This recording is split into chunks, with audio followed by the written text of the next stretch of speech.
ছেলেদের ভালোবাসা হয় নিঃস্বার্থ।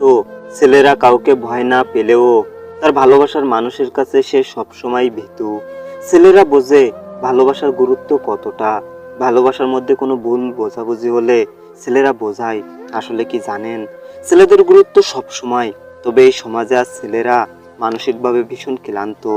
পরিবার থেকে শুরু করে তার ভালোবাসার মানুষের খেয়াল রাখা সবটাই ছেলেদের। ছেলেরাও কান্না করে, তবে সেটা নীরবে। তারা কাউকে বোঝাতে দেয় না। তাদেরও ভীষণ কষ্ট হয়। ছেলেরা না খেয়ে না ঘুমিয়ে অর্থ উপার্জন করে শুধুমাত্র তার পরিবারের সুখের জন্য। এই সমাজে কখনো কখনো টাকার কাছে হেরে যায় ছেলেদের ভালোবাসা। জন্ম থেকে শুরু করে মৃত্যু পর্যন্ত সবখানেই ছেলেদের কষ্ট পিছু ছাড়ে না। হাজারো কষ্ট মাথায় রেখে ছেলেদের ভালোবাসা হয় নিঃস্বার্থ। তাই ছেলেদেরকে অবহেলা না, তাদের একটু ভালোবাসা, একটু সম্মান এসব দিলেই তারাও এই সমাজে শান্তি খুঁজে পাবে।